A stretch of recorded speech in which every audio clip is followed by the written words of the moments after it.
Okay, guys, so 10 benefits, and these are 10 benefits that I've personally found either with myself or I've seen with other people who've gone through a similar kind of transformation, whether they're clients or friends or family members, relatives, that sort of thing.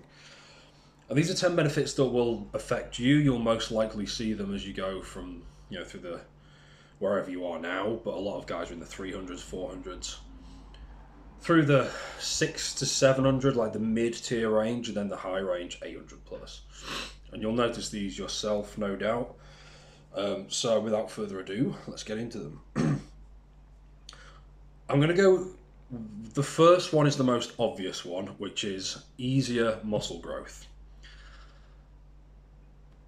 The biggest guys like Chris Bumstead, I don't have I'm not saying anything bad about anyone, but the biggest guys out there who are on Instagram, the guys with the biggest, most ridiculous physiques, that whether you think they look good or not, is undeniable that taking lots and lots of steroids works. At an extreme level, having ridiculous amounts of hormones in your system clearly works. And it's the same thing at a lower level, like testosterone absolutely builds more muscle because it increases protein synthesis, recovery rate, training intensity in the gym, sleep quality, sleep depth, things like that. Obviously, I'm talking about having 900 or 1,000 instead of 6,000. So the extent to which is much less.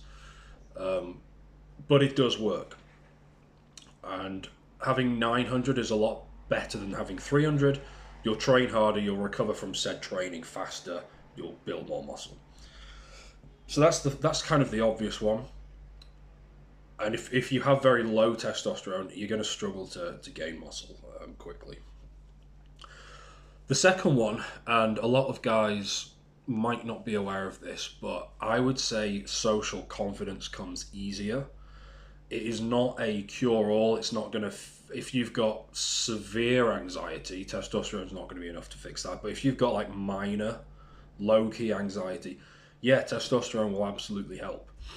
When your cortisol levels and adrenaline levels and your response, these hormones, your cortisol response and your adrenaline response to external stimuli that is potentially stressful, like a social situation, when those hormones respond less aggressively or less acute, less intensely, yeah, your anxiety tends to go down, your confidence tends to go up. That's what testosterone does. That's what controlling your cortisol and adrenaline does. Stressful situations become less stressful, especially if they're not life and death. We're talking about social anxiety here. It's not life and death because it's not. But yeah, confidence in many situations. Plus, when you are more muscular and when you do look better, you also tend to be more confident. That's just life, human nature. A third one. This has probably been the biggest one for me, in my opinion. Yes, testosterone has helped me to build more muscle, but the biggest benefit in my life, the most life-changing thing for me, has been the third one, which is greater levels of focus consistently. So like around the clock, 24, not 24 hours a day, but you get what I'm trying to say. When I was younger, I used to be able to focus for a few hours in the morning, like 9 a.m., 10 a.m., 11 a.m., maybe up to lunchtime if I was lucky. But then after that, I would crash. My brain would be all over the place. I'd get brain fog. Partly because my diet wasn't good enough, partly because my testosterone isn't what it is now. My free testosterone is miles higher now than it was. Whereas now it's 10 to 2, that's not too late, but the average evening now at like 5 p.m., 6 p.m., I'm just as focused and just as productive as I am at 9 a.m. And that is a life hack in general. But you guys who are self-employed, or you have businesses, or you're a trader, or you're a contractor, or a salesman, whatever, that's a massive life hack. Like, that's life-changing. I promise you this is true. When you have something valuable and you're in control of your time and your focus and your productivity is just constantly high instead of high for a few hours, then crap after that, you can't not level up your career at that point. That's life-changing. The fourth one is, this one is one that really troubles an awful lot of you, and I get it. and I've not had this problem in many, many years, and it's morning wood. When your testosterone's high, you will have it every single day, which is what I have, unless you've had an unusually bad night's sleep the night before. Like, morning wood isn't just a function of testosterone, it's closely linked to sleep as well the night before. Like, it's a very short term thing. And then some guys with low testosterone and have a really good night's sleep, they might have morning wood once, doesn't mean they've got high testosterone, but yeah, it's very, very linked to testosterone. If you barely ever get it, that's a really strong sign that it's low. If you get it every day, that's a very strong sign that it's high. I still think you should get your blood work done to really see all the other hormones and everything else. But morning wood's a good one. And yeah, when your testosterone's high, you don't have to worry about not getting it anymore. Following on from that, the fifth one is zero bedroom anxiety, or a lot less bedroom anxiety. So a lot of you guys get worried that you won't be able to perform, or won't be able to perform to the level that you think she needs you to, and you might be right with your thoughts on that. I don't know.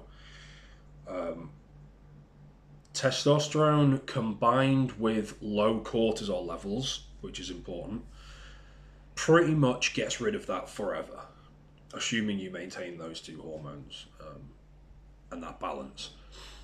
In terms of getting hard, staying hard, lasting longer, all that good stuff.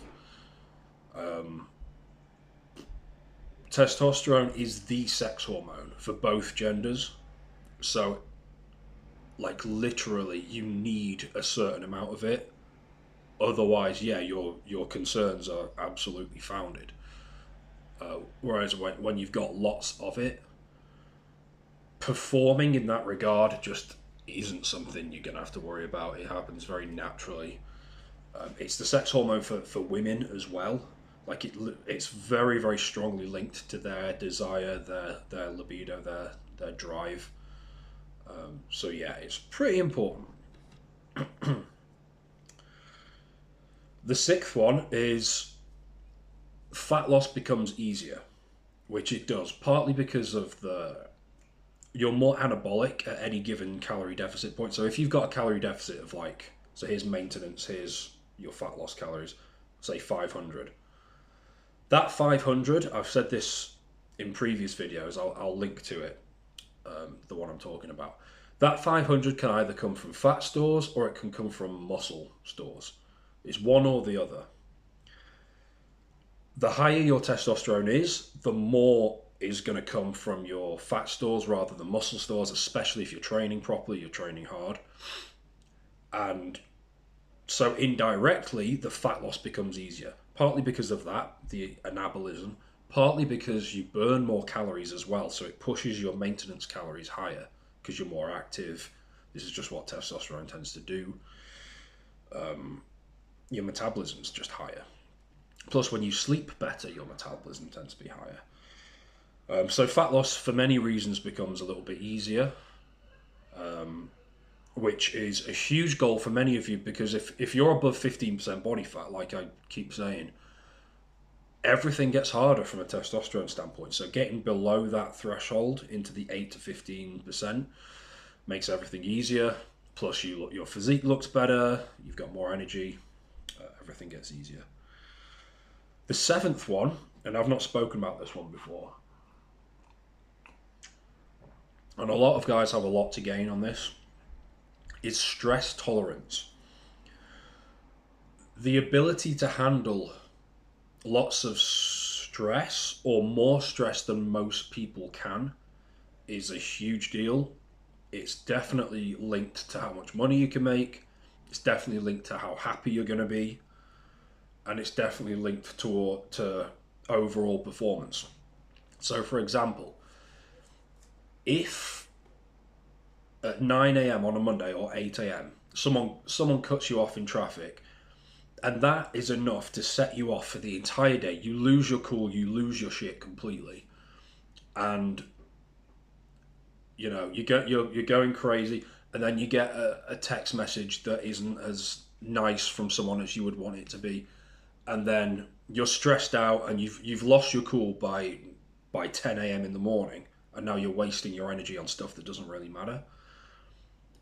That's probably not someone who's going to make a lot of money, because they can't if they can't handle that, they can't handle 30 people working for them, or they can't handle more responsibilities or whatever. That's just one example I've thought of off the top of my head. If, like, I used to work in the aviation industry, and there's a lot of like feminist stuff about how all the airlines have the biggest gender pay gap difference or whatever, because most of the pilots are men and most of the cabin crew were women, generally speaking. And the truth is, there was no sexism involved. It was literally a case of most women don't want the responsibilities because they can't handle the stress. Most of the pilots were perfectly capable of handling the stress. It's nothing to do with sexism. It's to do with stress tolerance. And testosterone makes it easier to handle more stress. When you can handle more stress, you're more likely to make more money. You're more likely to be less. Your cortisol tends to be lower, regardless of what you do. And there's just a ton of life benefits to coming with that. And if your testosterone is 900 or 1,000, it's easier to handle the stress for many, many different reasons. I've said before, there isn't a gender pay gap, there's a hormone gap. It's far more accurate. Lasting longer is number 8, and that's another obvious bedroom one. And again, if there's tons of studies have been done on this. Testosterone is very, very closely linked to lasting longer. It's just, studies are everywhere. Like, there's literally no studies that say the opposite. The 9th one is to do with looks maxing, and it's not necessarily the same thing, but it certainly makes looks maxing easier, especially if you want thicker facial hair, especially if you need a more muscular physique, especially if you need to lose body fat. Fat loss is probably the biggest looks max for most people, because it affects your face so much instead of having like a double chin and big cheeks. There's some really interesting looks max transformations actually. If you just Google them, I think More Plates, More Dates has done one. And then there's a few other guys who are literally obese in the before pictures, and then they look like male models afterwards. Crazy. So fat loss is a huge one. Facial hair is a big one. The only possible negative is if you have lots of DHT, your hairline can obviously be affected. But that depends on your genetics. It also depends on prolactin and stress hormones and things like that. Jaw training, your muscles will respond to jaw training, so your jaw gets a little bit wider. Mine's got a little bit wider. Not that I needed it, but some people do. And if you don't want to get like jaw implants and grim stuff like that, then it's one example of where high testosterone is going to help you. Not necessarily from a bone structure standpoint, if you're already fully developed, but from a muscle gain standpoint there. Facial hair definitely improves, definitely responds. So yeah, looks maxing gets easier. And then the final one is, this one is kind of like an extension of the other things. It's an extension of looking better, being more confident, and having higher stress tolerance. Is that you guys who are in the corporate world, you're going to find promotions come easier. Generally speaking, if you have more energy, you can handle more stress, you're more confident, and you look better, so people literally can look. It's hard to take someone seriously if they've got a massive belly and they don't look right. That combination means you're more likely to rise up the corporate ranks, the hierarchy, so to speak. But yeah, there's 10 benefits that I've personally experienced and or I've seen other people experience. I can talk about some client stories actually another time, but for those of you who need to lose body fat and want to see what I was talking about in terms of the percentage of the calorie deficit coming from fat stores versus coming from muscle stores. I'll link the 6 lessons I learned video. I think you'll find that very useful. And yeah, I'll see you in the next video.